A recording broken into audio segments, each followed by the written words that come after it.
Bueno, pues muchísimas gracias, Valentina. Yo por un segundo pongo la cámara y los saludo. Y mi nombre de nuevo es Juliana. Bueno, quería de hecho darles la súper bienvenida. Es un gusto que ustedes hagan parte de la oferta cultural del museo el día de hoy y pues que se animen a conocer un poco más qué realmente significa el patrimonio arqueológico y cuando hablamos de la industria cultural, pues a qué nos referimos, ¿no? En ese orden de ideas, pues vamos a conversar sobre varias cosas. Les quería contar que son súper bienvenidas las preguntas en esta sesión. Y bueno, la idea pues es que se trate de eso, ¿no? Como que podamos interactuar, que si alguien quiere comentar algo, pues no hay ningún problema, puede abrir el micrófono y decirlo, ¿listo? Entonces yo sé que ustedes ya están viendo mi pantalla. ¿Me están escuchando bien? Porque veo que en el chat alguien pone que no está escuchando nada, pero no sé si es solo una persona o si todos me están escuchando. Ok, gracias, Sonia. Listo. Entonces, bueno, ahora sí voy a quitar la cámara y quería saber, en primer lugar, ¿quiénes de ustedes ya conocen el Museo del Oro? Pueden poner en el chat sí, sí, si ya han ido allá.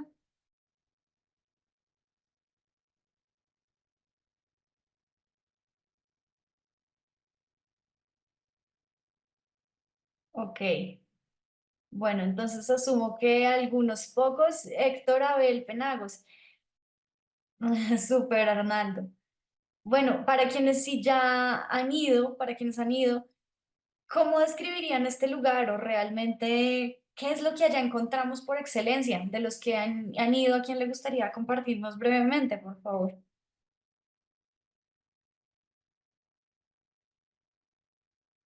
Buenas tardes, Buenas tardes. mi nombre es Arnaldo Luna, he ido unas 5 o 6 veces, he llevado a mis hijos. Para mí, el Museo del Oro, aparte de enseñarnos de dónde venimos, quiénes somos y qué queremos de nuestra nación, es una mítica de conocimiento cultural de todas nuestras tribus indígenas y es un trabajo arqueológico muy hermoso, muy importante, que nos enseña quiénes somos realmente como colombianos ante nuestro país y ante el mundo. Es mi pensamiento. Ok, súper, muchísimas gracias, Arnaldo. Y es que mencionaste muchas cosas claves. Con esto, pues ya voy simplemente a ir avanzando con la presentación. Y es que para quienes han ido sabrán que es un lugar que está ubicado pues en la Candelaria, en el corazón de Bogotá realmente. Esto a pesar de que es, bueno, localidad de Santa Fe, está justo al lado de muchas de las infraestructuras y de los espacios con los que vibran también las bellas artes. Este lugar, como ustedes pueden ver, está ubicado frente a un parque muy reconocido que es Santander y de hecho fue construido por un arquitecto llamado Germán Samper Géneco, colombiano también muy reconocido porque construyó en su momento el museo, por ejemplo, todo el edificio de Avianca, que es donde está el Museo de la Esmeralda, muy cerca del Museo del Oro, y también van a ver que ha hecho otro tipo de edificaciones como el edificio de Coltejer y ciertas ciudadelas. Otra cosa que ustedes pueden ver justo aquí en la imagen a la derecha es que es un museo que tiene un estilo moderno. Él de hecho tuvo toda la influencia de aquel personaje pensador, arquitecto que fue quien estableció el plan de la distribución del centro de Bogotá. La delineó completamente. Él se llamó Le Corbusier. De pronto algunos, no sé si ya lo conozcan o si no lo conocen, pues sabrán que también fue un personaje prominente, ¿no? En todo lo que hizo en términos de lograr convocar a la ciudadanía para que pueda integrarse muy bien con el patrimonio urbano.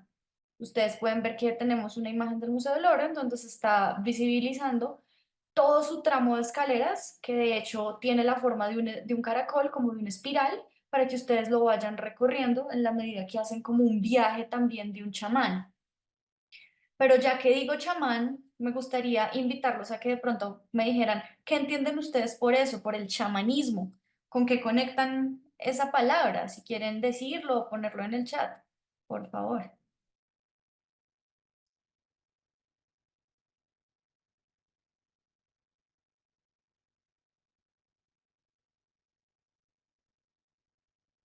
O sea, es simple, ¿qué es un chamán para ustedes? ¿Habían escuchado esa palabra? Por lo menos Sonia, yo lo entiendo como una persona que sabe sobre la naturaleza. Gracias, Sonia. De hecho, sí, vamos a ver que tiene un muy buen manejo de ciertas plantas como es la hoja de coca. Un chamán de por sí es como ese puente o conducto perfecto entre la religión, esa espiritualidad, más allá de decirlo primero, y vamos a hablar de que logró conectar muy bien a las sociedades con todas sus búsquedas, un médico indígena, gracias Arnaldo. Del camino que vamos a ir despejando entonces, si ustedes se van a crear su propia idea de todos estos conceptos, pues yo quería contarles un poquito sobre la historia del Museo del Oro. Sonia nos dice que le dicen yerbatero. Gracias, Sonia. Ya vamos a ir viendo también cómo esa parte entra a jugar un rol clave, ¿no? Quería por un momento que se fijaran que tenemos al edificio Pedro A. López, que queda muy cerca del Museo del Oro. ¿Y por qué les muestro esto? Porque aquí fue el primer lugar en donde se exhibieron las piezas. Esto era una oficina chiquitica en donde ellas estaban, simplemente. Y en ese momento, pues ni siquiera se contemplaba la posibilidad de que Colombia fuera a tener un museo del oro. Lo que ocurría era que habían ciertos personajes con muchísimo poder adquisitivo y estos hombres de repente podían ir a algunos anticuarios, se habían empezado a enamorar de las piezas de oro, las habían comprado y luego el Banco de la República como tal se da cuenta que eso ocurre y para evitar que muchas de estas piezas recayeran en ser fundidas, venderse a otros países del mundo y ser casi que olvidadas por completo, pues él dice, bueno, vamos a hacer algo, vamos a empezar a comprar estas piezas. Y es cuando las empiezan a guardar en este edificio que ustedes están viendo en la década de 1940. ¿Qué pasa después? Bueno, esto da un giro impresionante y es que igual yo les traje un poco de esta historia porque entender incluso a los animales es saber por dónde han pasado. Imagínense que estas piezas después empiezan a crecer de una manera inesperadísima. No solo se reciben como compras, sino que muchos de los mineros y de las personas que efectivamente están trabajando la tierra hallan las piezas y deciden donarlas o entregarlas. Ustedes pueden ver que a la izquierda seguimos en la sala en la sala directiva del edificio Pedro A. López. Allí pueden ver todas las piezas en una suerte de gabinetes y a la derecha ya lo que vemos es su evolución. Esto sí, ya fue la sala de juntas del edificio formalmente del Banco de la República, que es el que está ubicado cruzando el Parque Santander, totalmente en diagonal al Museo del Oro, cuando ya pues todas estas personas dicen, mira, esto es una fantasía. En su momento, de hecho, tenían uno de los directores, él se llamó Luis Barriga del Diestro, y este señor se encargaba de limpiar las piezas, de decorar los salones y así nadie las fuera a ver, él las tenía ahí intactas. Y posteriormente, pues, ¿qué dicen? Estas colecciones las empiezan entonces a ver y a disfrutar muchos de los trabajadores mismos del Banco de la República y con el tiempo llegaron muchos presidentes, personajes que venían de la vida, pues sí, como política, religiosa y demás. Y acá les voy a mostrar entonces el edificio en el que ya estaban estas piezas en la década de los 50. Me gustaría saber si tienen en mente este edificio, si por ejemplo alguien ha pasado por el frente y se ha preguntado qué son esas figuras. Él tiene un relieve, unas esculturas en la parte de adelante, justo en las dos, como en las dos compuertas. ¿Ustedes tienen claro dónde está este edificio? Si alguien quiere comentar, pues súper bienvenido.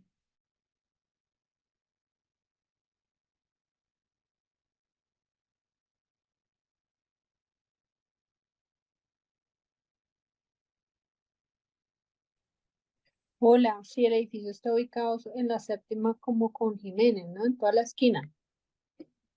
Sí, sí, total. ¿Me recuerdas tu nombre, por favor? Hola, Ivonne Rojas. Ivonne, muchas gracias. Pues mira que este edificio sin duda ha sido emblemático, acá ha sido emblemático. De hecho, sí, acá ya veo que los demás también están comentando. Y lo que yo quería mostrarles a fin de cuentas es que este edificio tiene estos relieves en la parte frontal y yo creo que uno muchas veces normaliza qué es lo que hay en la ciudad y sabe que todo está ahí, pero realmente no sabe qué significa o qué hay detrás de pronto de todas las personas que lo crearon. Yo quería que ustedes se fijaran por un momento que esto fue creado por un italiano, él se llamó Vico Consorti, que nació en 1902. Fue el mismo creador del Monumento a los Héroes y del Palacio Arzobispal. Él fue un personaje que estudió en el Instituto de Bellas Artes de Siena y de hecho luego asiste a la Escuela de Artes de la Medalla en Roma y abre todo su estudio ya después cuando ya es todo un profesional. De hecho, hay unas puertas muy importantes en la historia del arte y a nivel mundial que pues son pues, la Puerta Santa de la Basílica de San Pedro. Si quieren de pronto ustedes más adelante profundizar en esto, pues se van a dar cuenta que realmente estamos hablando de un súper personaje. Él nació en Rocalbeña y la idea es que ustedes, bueno, van a empezar a descubrir cómo es que realmente toda esta idea de la agricultura, del cultivo, del tema de las bananeras, bueno, todo finalmente nos está empezando a edificar y a narrar quiénes iban o podrían empezar a hacer todas estas expresiones indígenas y quiénes las conformaron. Entonces, quiero mostrarles acá rápidamente las creaciones que les mencionaba. A la izquierda está la puerta de la Basílica de San Pedro y a la derecha está el puente de Duca de Acosta, que es de Aosta en Roma, para que se den una idea. Y ahora sí, pues yo quería que también se fijaran que tenemos a un espacio que alberga más de 50.000 piezas de oro. Tenemos, de hecho, en todo el país 7 museos del oro. Ahí es curioso porque de pronto en todo el mundo sabe ese detalle y me pregunto si acá incluso alguien ha conocido otro, de pronto el Museo de Casa de la Aduana de Santa Marta o el CENU de Cartagena. ¿Alguien ha viajado a otro espacio del Banco de la República?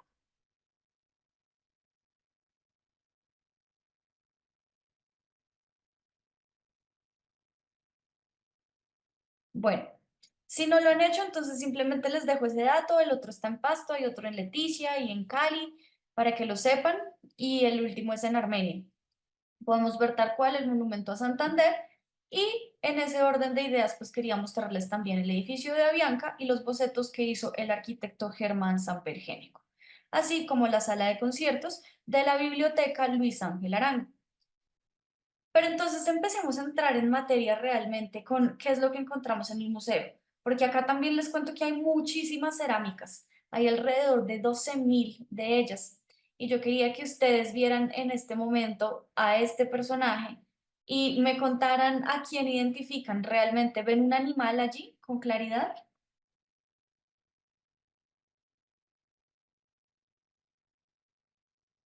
Pareciera como un gato. Como un gato, ¿ok? ¿Alguien tiene de pronto otra idea? Un cerdo, Arnaldo. Bueno, pues yo les cuento algo y es que en realidad estamos hablando de una zarigüeya. Como ustedes se pueden dar cuenta, esto nos implica casi que viajar en el tiempo e ir por allá al 200 antes de Cristo, cuando estas personas realmente eran muy conscientes de que eran muy buenas agricultoras, de hecho, y pues por otro lado, vamos a ver que esto se llama alcarraza. Esto simplemente funcionaba para llegar y transportar líquidos a cortas distancias. ¿M? Quería mostrarles algo para que ustedes ya se den la idea completa de lo que puede representar esto y es que están estas imágenes de la famosa zarigüeya. Yo no sé si ustedes sabían que en el mundo hay alrededor de 6 especies de ellas y de hecho la palabra zarigüeya, desde todo su nombre y su etimología, viene del significado del útero doble. Traje por un segundo algo curioso, pero igual creo que valía la pena mencionarlo, y es que las zarigüeyas, yo no sé si ustedes han visto que pueden entrar en esos estados de, eso se llama catatonia, porque fingen la muerte. Yo creo que eso más ha sido una visión aportada por las caricaturas y demás. El punto es que este tipo de mamíferos pues siempre habitan usualmente los ambientes húmedos, de hecho tienen 2 partos al año, siempre suelen ser de diciembre a marzo. Y es curiosísimo porque a pesar de ser tan pequeñas pueden tener alrededor de 20 crías. Lo normal es que haya de 6 a 8 crías siempre, en unos 12 a 13 días de gestación. Y van a ver que estos animales fueron ampliamente representados en la cerámica precolombina, porque tenían toda una potencia siempre de proteger a su clan, por un lado, pero también por un segundo de transformarse en seres que aparentemente estaban muertos, porque lo que hacen es que tienen la capacidad de relajar los músculos de manera súper rápida y literalmente parece que no respiraran y estuvieran ya, mejor dicho, en las últimas, pero lo que ocurre es que realmente el animal está en estado de alerta muy alto y siempre entra en esta condición cuando está cerca a sus depredadores.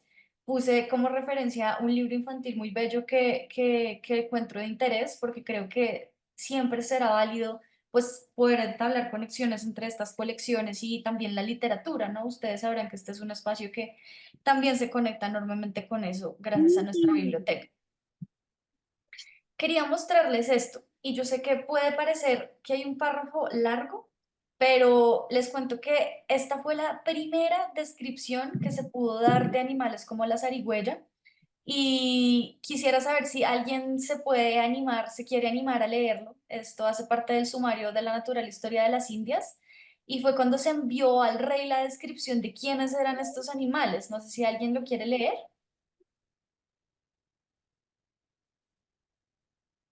¿Podría Buenas leerlo? Sí, claro. Ah, bueno. Buenas tardes. Dice Sumario de la Naturaleza, Historia de las Indias, capítulo 27, ¿no? La churcha es un animal pequeño, del tamaño de un pequeño conejo y de color leonado y de pelo muy delgado. El hocico semejante a aquella churcha, perdón, me pasé. El hocico muy agudo y los colmillos y dientes asimismo. Y la cola luenga de la manera que la tiene el ratón. Y las orejas las orejas es muy semejante a aquellas churchas en tierra firme, como en Castilla las garduñas. Se vienen de noche a las casas a comerse las gallinas o a lo menos a degollarlas y chuparse la sangre. Por tanto, son más dañosas porque si matasen una de las gallinas, ay, está muy pequeña la lectura. Las gallinas, aquellas se hartasen, menos daños harían, pero acaece degollarse 15 y 20 y muchas más, si no son socorridas, pero la novedad y la admiración que se puede notar de de este animal es que si al tiempo que anda en estos pasos de matar, las gallinas cría sus hijos, los trae consigo metidos en el seno de aquesta manera por medio de la barriga. Ayuengo abre un seno que hace de su misma piel, de la manera que se haría juntando dos dobleces de una capa, haciendo una bolsa y aquella hendidura en que él un pliegue junta con el otro, aprieta tanto que ninguno de los hijos se le cae, aunque corra, y cuando quiere abre aquella bolsa y suelta a los hijos y anda por el suelo, ayudando a la madre a chupar la sangre de las gallinas que mata. Y como siente que es sentida y algunos socorre y va con lumbre a ver de qué causan, las se, gallinas se escandalizan.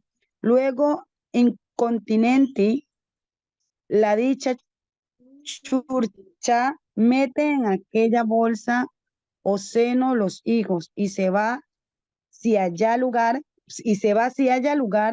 por donde irse, y si le toman el paso, súbese a lo alto de la casa o gallinero o se esconder. Y como muchas veces la toman viva y algunas la matan, hace visto muy bien lo que es dicho y háyanle los higos metidos en aquella bolsa dentro de la cual tiene las tetas, pueden los hijos estar mamando. Yo he visto alguna de estas churchas y todo lo que es dicho y aún se han muerto las gallinas en mi casa de la manera susodicha. Es animal esta churcha que huele mal y el pelo y la cola y las orejas tienen como ratón, pero es mayor mucho. Para que te la leyendo al revés.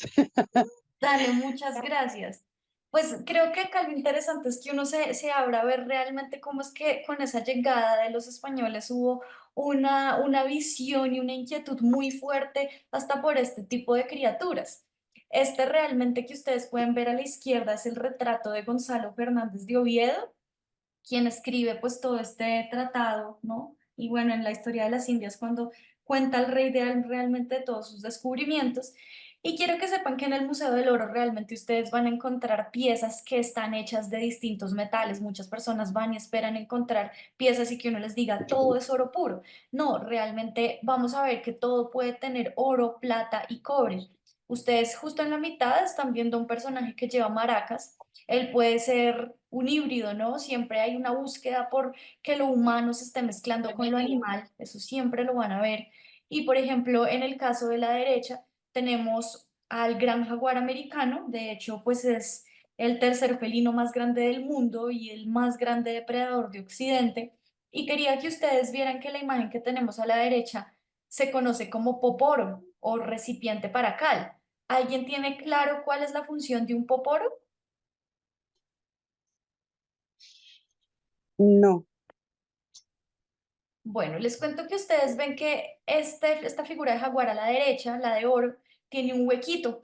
Lo que van a hacer allí nuestros antepasados, realmente los indígenas desde el casi 1000, 3600 antes de Cristo, es que van a mezclar allí la concha marina molida y un poco de lima.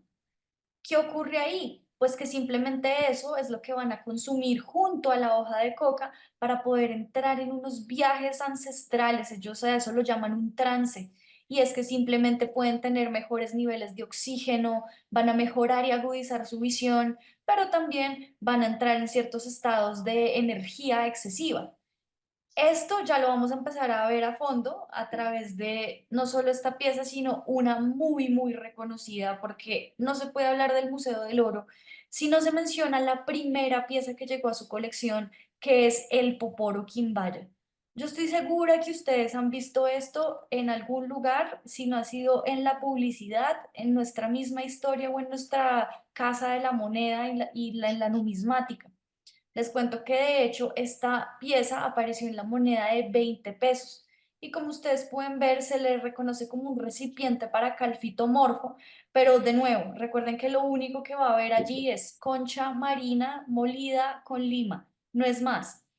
Y a la derecha yo quería mostrarles que tenemos tal cual la hoja de coca, una tradición practicada también enormemente en Bolivia. Ustedes están viendo el polvillo, a eso se le conoce como mambe. ¿Y cómo se hace esto? Bueno, realmente van a ver que dentro de las 86 poblaciones indígenas que hay al día de hoy en Colombia, que hablan alrededor de 64 lenguas, esta es una tradición que sigue súper viva y es que simplemente las hojas de coca se tuestan y una vez ya se ha hecho esto, pues se pueden triturar, ¿sí? Se muelen y se crea este polvillo que simplemente van a empezar a comer literalmente, como que comen cucharadas de esto.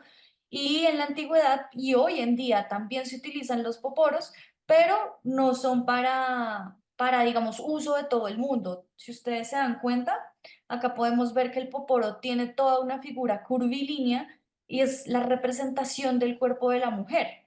Quería que vieran sobre todo la base de esta figura y se fijaran en que tiene como unos hilitos. Si se dan cuenta que es muy distinta la base al cuerpo, ahí lo que ocurre es que esa base está hecha en filigrana, eso significa el arte casi de hilar o trenzar el oro, mientras que el cuerpo medio está hecho de otra técnica.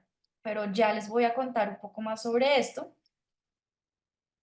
Y es que quiero que vean otra modalidad, porque es que no todo fue hecho en un oro sólido. Hay cosas que también nos van a hablar de laminitas de oro, de cosas muy delicadas.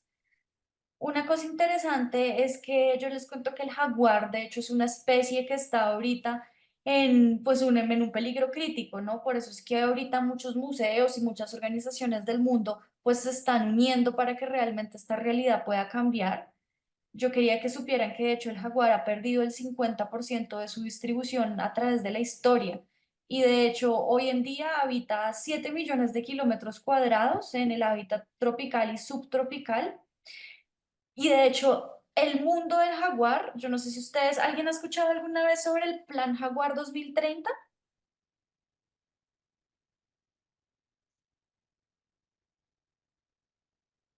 No, realmente no. Bueno, les cuento que eso es algo llamativo porque es todo un plan político en donde se le está pensando hacer un corredor al jaguar desde el norte de México hasta el norte de Argentina para preservarlo de la manera más adecuada porque hay mucho tráfico con tráfico con los órganos y la piel del jaguar y absolutamente todo. Entonces eso es muy complejo y yo quería que ustedes vieran por un momento que este es el animal que va a ser el más representativo para los indígenas. Ustedes acá pueden ver, además del poporo, que les estoy mostrando en pantalla lo que es el territorio con el mayor número de jaguares. Pueden ver realmente que según pues el mapa y las convenciones, ahí lo que realmente cabe hace referencia a las áreas en donde está el animal, son como donde habitan, ¿sí? Pero quería que vieran sobre todo que los corredores del jaguar, que es el verde claro, pues están en gran medida también en el norte de Colombia, no solo que en la parte del Tayrona, sino claramente también van a llegar a la amplia Amazonía, que es el territorio que tiene el 46% de las poblaciones indígenas en Colombia hoy en día. Y con esto ya también quería mostrarles el que está en América Central para que vieran, por ejemplo, cómo es que ellos están planteando distribuir todo esto, tanto en los corredores como en las unidades. Eso por un lado. Quería saber si alguien hasta el momento tiene alguna pregunta.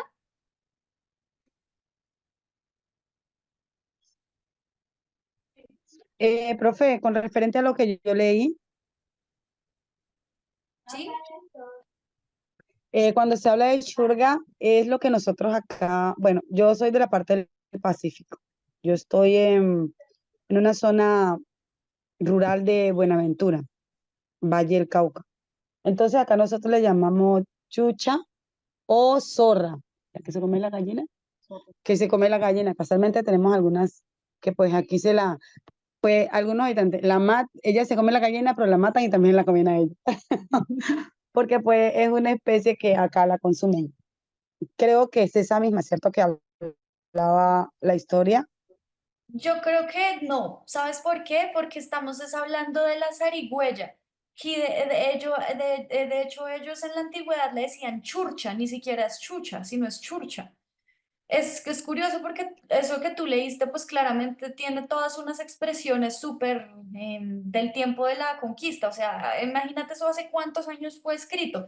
Pero reconoces a la zarigüeya, fue exactamente la misma que Sí, les mostré en reconozco la la foto. zarigüeya.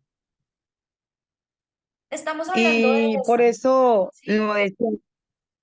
Pero, Exacto, sino cuando empecé a leer la historia, a pesar de que era un poco, o sea, algunas palabras eran un poco difíciles, es casi como si estuviéramos, ¿cómo se dice? Eh, em, ay, como identificando a la que yo le digo, a la zorra de acá, la come gallina. profe, Ok, perdón, buenas sí, como que tardes. la descripción era muy similar. Buenas tardes. Eh, Buenas eh, tardes. ¿Hay otra apoyando, participación? Sí, dale. sí, John Jairo Sánchez desde Bogotá. Dale, John Jairo. Apoyándome un poco a lo que, a la grabación, a la lectura que hacía la compañera que es un español totalmente, la estructura del idioma es totalmente distinta, pues igual las lenguas evolucionan, ¿no? Pero, pero que sí son como de la misma familia, la zarigüeya y la chucha, de la que habla la compañera ya en la costa pacífica, porque nosotros de pronto yo viví en un municipio más cerca, más del interior, yo viví en Agua de Dios, Cundinamarca, Y también a estos animales que se comían las gallinas les decían era chucho y se la comían igual. Entonces, cuando hacemos esa lectura, uno, más que hablar de la zarigüeya, de pronto sí podríamos hablar un poquitico más de ese tipo de animal.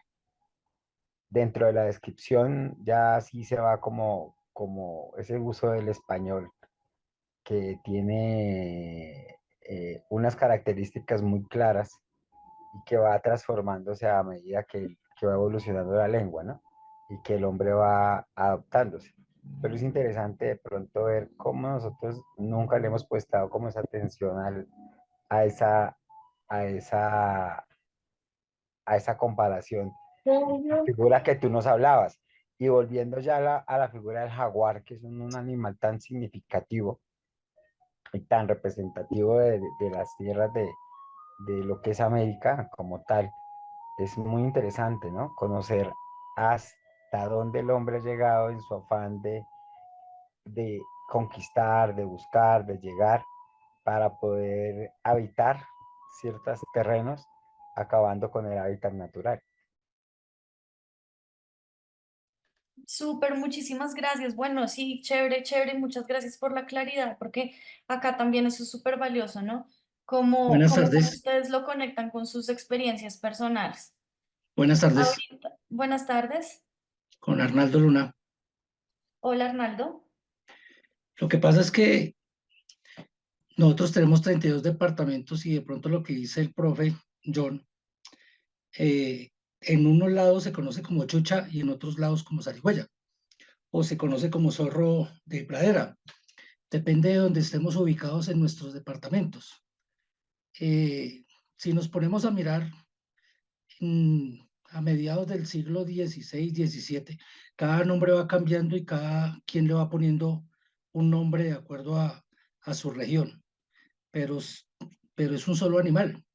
Ahora, si miramos las trascendencias de los animales, se tienen que basar todos al sur de Colombia. Y yo como buen caqueteño, en ese sentido sí puedo hablarle de todos los animales que han venido subiendo del sur hacia el norte por diferentes movimientos que han habido en los terrenos. Entonces, o por la diversidad de sacar los animales de sus ambientes naturales a llevarlos hacia otros lados de las ciudades para poder multiplicar.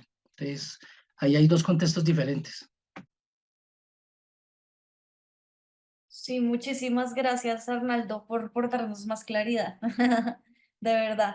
Quería mostrarles aquí otra cosita, y es que se acuerdan que yo les hablé de que muchas de las piezas llegan porque el Banco de la República los empieza a comprar a los coleccionistas. Y quiero hablarles de uno de ellos, el señor Coroliano Amador. Él ha sido muy clave en todo lo que fue la fundación casi de la colección, porque les cuento que este hombre tenía muchísimo dinero. Él de hecho tenía una sociedad a la cual llamó el Zancudo. Esto era realmente como toda una confederación que se dedicó a hacer minería en Colombia, pero también, por ejemplo, él fue el primer hombre que trajo un carro al país.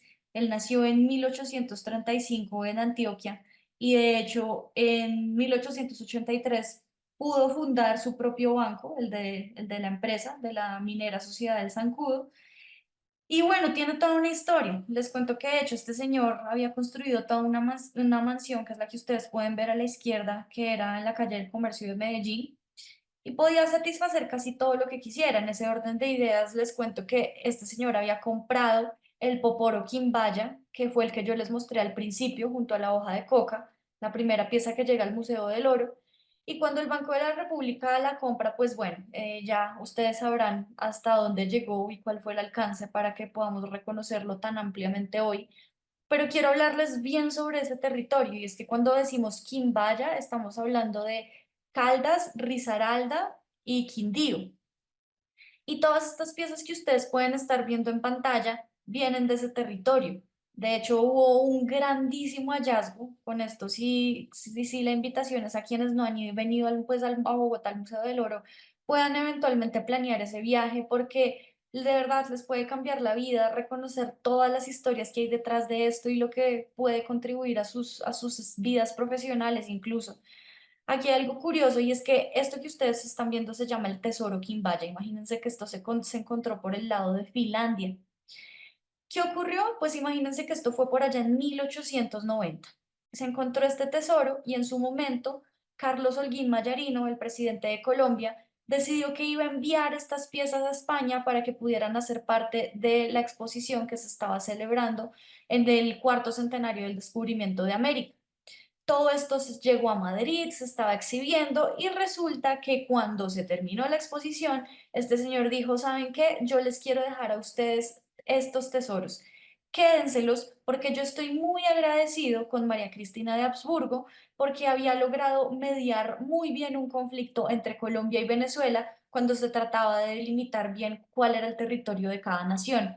En ese sentido, pues ustedes sabrán que esta es una de las mayores joyas de Colombia que hoy en día se encuentra en el Museo de América de Madrid. Es clave que sepan, de hecho, que entender al Museo del Oro es poder vislumbrar que está en el mundo entero, ¿no?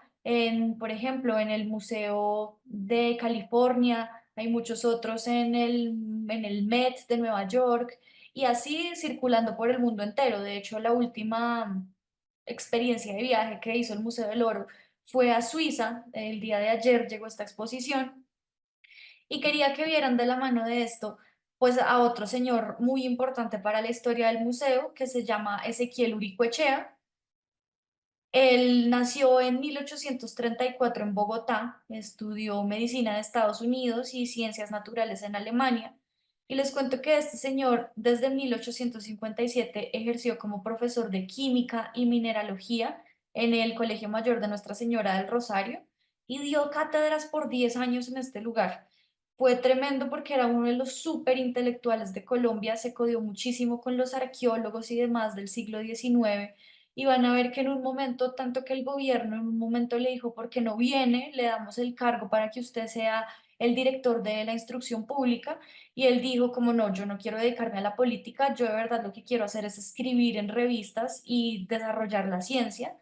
Y fue cuando él perteneció a un grupo que se llamó El Mosaico y colaboró muchísimo con revistas de París y fundó una sociedad que se llama la de los naturalistas colombianos, que se dedicó en mayor medida a explorar los territorios indígenas para ya luego publicar en 1871 una obra sobre la lengua chibcha. Si yo les digo lengua chibcha, ¿la conectan con algún territorio particular de Colombia? La palabra chibcha, ¿qué entienden por ella? Con el interior Totalmente, estamos hablando de la cultura muisca, de la cultura Cundinamarca, muisca y de la Boyacá y una partecita de Santander. Altiplano cundiboyacense. Exacto, total, yo creo que ya a todos esto igual nos suena. Y este señor inició toda una colección de lingüística americana porque estudió muy bien a los muiscas hasta que ya finalizando el siglo XIX se viajó a Asia y empezó a escribir sobre la gramática árabe. Quería mostrarles acá a la derecha tanto que esta figura ha sido súper famosa que incluso tiene una escultura por Marín Urrea, pues que esto ya de verdad dice un montón. Y quería que vieran a otro de los grandes coleccionistas que aportó piezas de la cultura muisca, que es Leocadio María Arango. De la mano de esto, pues contarles que estos señores eran magníficos dibujantes, ¿no? Ellos también se habían dedicado a hacer todos sus catálogos, los tenían bellísimamente decorados y demás, y pues en un buen momento todo esto se entrega al Museo del Oro. Y justo acá también quería mostrarles a la Gran Casica, porque es que también pues hay que hablar de las mujeres y su rol. Ellas eran muy, muy conectadas con las aves, mientras que los hombres lo eran con las serpientes. Yo quería que vieran ustedes que esto también es un poporo. Todos los que pueden ver en pantalla son poporos de la región del Quimbaya. Y de hecho hay algo particular, es que yo no sé si ustedes alcanzan a reconocer que en la figura de la derecha se ve un poquitico de rosado. Eso significa que eso se llama tumbaga en el Museo del Oro. Eso quiere decir que y en cualquier lado del mundo, en realidad, la tumbaga es cuando uno trabaja 95% de cobre y solo 5% de oro. Por eso se ven rosadas las piezas en ocasiones. Pero, por ejemplo, comparen la mujer, la casica, que tiene los pájaros en sus manos, ella está mucho más amarilla. Eso quiere decir que puede tener alrededor de un 40% de oro, 30 de cobre y 30 de plata. Y quería por un segundo también volver a la cerámica para que ustedes vieran que esto, por ejemplo, es una pieza de Calima, del Valle, y esto hace parte del primer periodo que se llamó Ilama, que eran los vasos culebreros que tenían al sapo en la parte baja y estaban llenos de las serpientes que también nos van a ir narrando la historia, por ejemplo, de la madre Bachué, que es la madre del pueblo muisca, ¿no? Está la famosa historia de que ella tuvo un hijo y esperó a que su hijo creciera y juntos tuvieron muchos más hijos y luego pues poblaron toda la región central. Eso como una hipótesis. Pero miren, por ejemplo, estas piezas. Y yo les quiero preguntar a ustedes, cuando se imaginan que en la antigüedad se utilizaba esto, por ejemplo, a la izquierda, esto es una nariguera, que alguien se ponía esto, ¿para qué lo hacían? ¿Por qué creen que alguien podía querer usar algo así?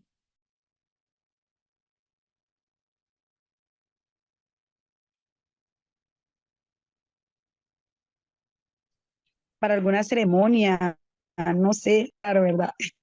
Para identificarse, ¿no? ¿Para qué, perdón? ¿Cómo Escuché lo de la identificarse? ceremonia, pero no escuché la segunda intervención. Para identificarse entre ellos, Ah, ¿puede ok, ser? para identificarse. Bueno, miren que sí, realmente todo está muy conectado.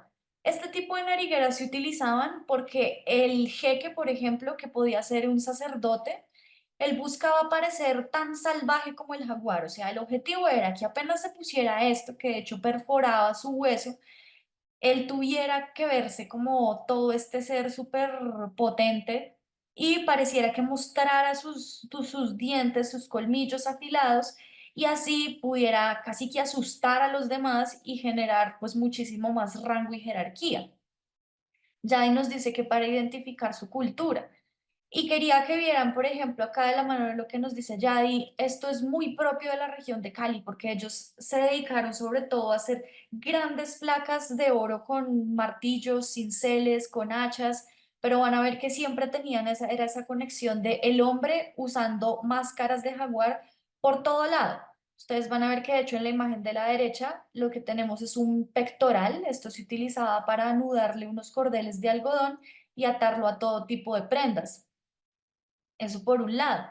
Mientras que acá van a poder ver otras producciones, pero estas hacen parte de un periodo más avanzado, que es el Malagana, que es del 100 antes de Cristo al 400 después de Cristo, y pueden ver otra nariguera, así como las máscaras que ellos utilizaban para los rituales de la muerte.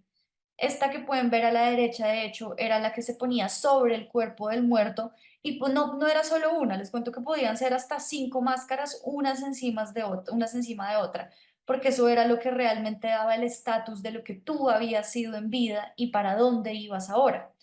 Quiero mostrarles por un segundo una alcarraza, otra realmente, pero que también nos habla de la zarigüeya, de la que hemos venido discutiendo. Van a ver que está súper distinta a la primera, pero yo quería contarles que muchas de las piezas del Museo del Oro no solo son para cargar líquido y demás, sino que también suenan. Entonces les voy a poner un video para que puedan percibirlo por un momento. Ok, en este momento ya pueden ver la imagen del video de YouTube. Sí, se estamos viendo la imagen Sí, del Banco de la señora. República. Ah, listo.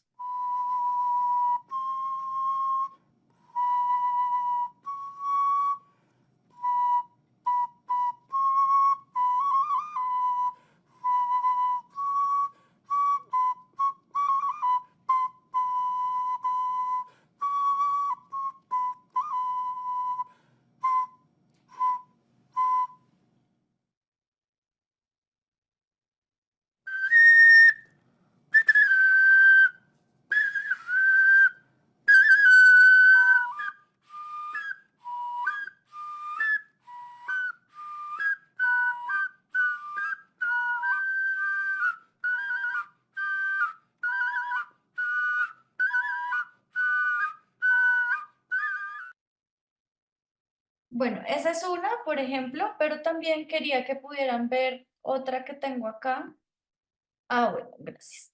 Entonces quería en este momento pues mostrarles otra cosa y es que cuando hablamos de animales también son súper claves las conchas. Ustedes van a ver que el Museo del Oro está lleno de ellas. De hecho, la pieza que les da la bienvenida al primer piso de exhibición del museo es esta maravillosa concha Calima. Y quería mostrarles otra concha que se llama Spondylus, que es la que está abajo, y el collar que está a la derecha, porque les cuento que esta era casi la moneda de la época. Era como una especie de, pues digamos, como de sujeto sagrado, porque realmente ellas son las que también producen alguna tinta en algunas ocasiones. De estas hay muchos tipos, no solo está la Spondylus, sino que también está la Strombus. Esta es muy conectada con el trueno y toda la fugacidad de los cielos y demás. Y también está la Conus. Esta fue muy popular en la cordillera oriental porque precisamente, como les decía, era utilizada como trompeta. Ahora quería llevarlos por un segundo a otro territorio que no hemos visto, que es la Sierra Nevada de Santa Marta. Ustedes están viendo que tenemos tal cual a un murciélago en la parte de arriba y que de hecho tenemos abajo a un hombre que se está transformando en murciélago. ¿Por qué podemos evidenciar esto? Porque si ustedes se fijan ya tiene una nariz achatada y tiene una perforación en la boca que busca que empiece a transformarse. Aquí hay algo que también llama la atención y es que ustedes pueden ver que este personaje en sus manos tiene un bastón, pero ese bastón de mando realmente es una serpiente o sea, es una serpiente bífida y tiene un poquito de verde. Eso quiere decir pues que estamos frente a una pieza que se está empezando a oxidar porque tiene mayor presencia de cobre. Y pueden ver que justo a la derecha tenemos otro que es un colgante, que es de hecho un híbrido. Vamos a ver que esta especie tiene un cuerpo de rana, tiene pues cuerpo de sapo más que todo en realidad. Tiene la cabeza o el rostro del jaguar y la cola del pescado. Estas son piezas que de hecho están en la Casa de la Aduana, que es el museo que está en Santa Marta. Y les voy a mostrar por un segundito otro video de la Casa de la Aduana para que también pues ustedes se animen si quieren a viajar y pues ver otras experiencias.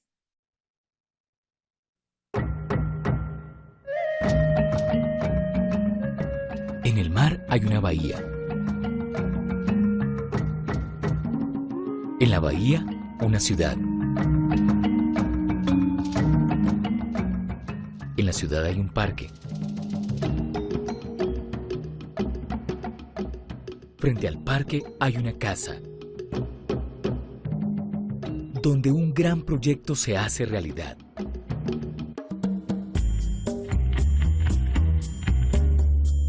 En esta casa, el pasado y el presente se encuentran.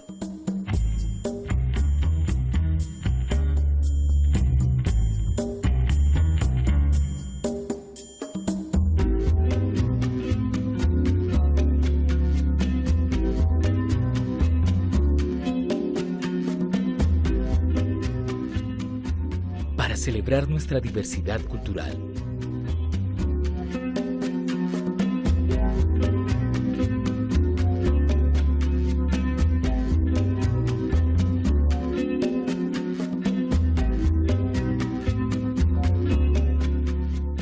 Museo del Oro Tayrona, Casa de la Aduana.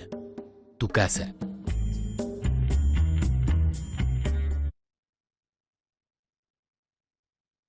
Bueno, yo sé que yo les mostré un video sobre un museo que estaba en construcción, pero era para que vieran realmente cómo es que se puede empezar a distribuir la colección y pues que ustedes se animen a verlo.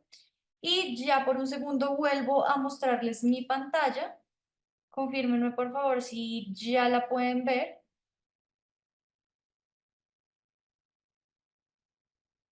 ¿Ya pueden ver la pantalla, la presentación? Sí, señora. señora. Señora, Listo. Sí, Y por señora. último, quería mostrarles estos que realmente son los murciélagos tan populares en las culturas del Caribe. Si nosotros vamos a ver realmente cuántas especies de ellos hay en Colombia, pues sabremos que pueden haber hasta 12 distintas y todos ampliamente retratados por las comunidades indígenas. Quería también, pues en este momento mostrarles a un ser que resulta como de mucho interés para el público y es el humano murciélago. Van a ver que de él hay muchas versiones. Pero sin duda esto no es más que una invitación para que ustedes puedan ir directamente al Museo del Oro y pues para que nos podamos ver en vivo y en directo y ustedes puedan llevarse lo mejor que esta colección tiene para darles. Sin más ni menos, pues bueno, también en este momento quería agradecer a todos por su atención, por su participación y pues espero ya de verdad que ustedes ya esto pues lo usen para sus vidas profesionales. Muchísimas gracias. No sé si quieran añadir algo. Muchísimas gracias también a Valentina. No, agradecerle el compartir. Y hablando de los chimbilás, para contar una anécdota, nosotros tenemos un parque natural entre Agua de Dios y Nilo que se llama el Parque Natural Mana Dulce, y hay una cueva que se llama la Cueva de la Chimbilacera. Ahí vi que un compañero escribió Chimbilá, y es interesante, ¿no? Cómo esos pequeños murciélagos se cuelgan de esa cueva, ¿sí? Pues que no lo moleste, usted no le van a hacer nada, y es algo interesante, pues descubrir un poco más de nuestro patrimonio material en el país es algo maravilloso. Ay, muchísimas gracias por compartir esos datos de interés. De verdad que sí, creo que también ahí el tema de la lengua y de cómo se nombran las cosas en un lugar y otro fue lo que nos tocó también hoy en esta sesión, pero bueno, pues de eso se trata, ¿no? Poder hasta casi que crear un diccionario con lo que venimos conociendo de nuestros distintos territorios. Entonces, muchísimas gracias. Serán los mismos chilacos, nos dice Fidel. En Sasaima, Cundinamarca, también, que está a 2 horas de Bogotá, está la Cueva del Indio, donde también hay chimbilán. Súper, muchísimas gracias, de verdad, Sí, muy para chévere mí, recordar esos datos. acá en nuestra zona pues también hay mucho chimbilaco, le decimos munchi, chimbilaco, murciélago, hasta en las casas hay la clase de techo que tengan, si es paja, ellos hacen su casa, y si está entre madera también, por ahí se meten, se nos comen los bananos, los plátanos, todo lo que esté maduro, los frutos, pero creo que este es un ser que habita en todo Colombia, y más allá de Colombia. Sí, es impresionante, ¿no? Les recomiendo mucho también ver algo y es que el Museo del Oro tiene una publicación que se llama el Boletín Cultural y Bibliográfico. Cuando el museo cumplió 80 años, perdón, sacó uno, el último, ustedes lo ven muy fácil en internet, buscan Boletín del Museo del Oro, van a encontrar uno que se llama Adenda al humano murciélago y fue un artículo cortico que escribió una de las exdirectoras del Museo del Oro y finalmente explora cómo es que en lo indígena entendían al murciélago y los clasifica y de todo, por si lo quieren consultar a posteridad. Entonces, de nuevo, muchas gracias y bueno, pues espero que tengan una feliz tarde. Muchísimas gracias a todos. Me despido.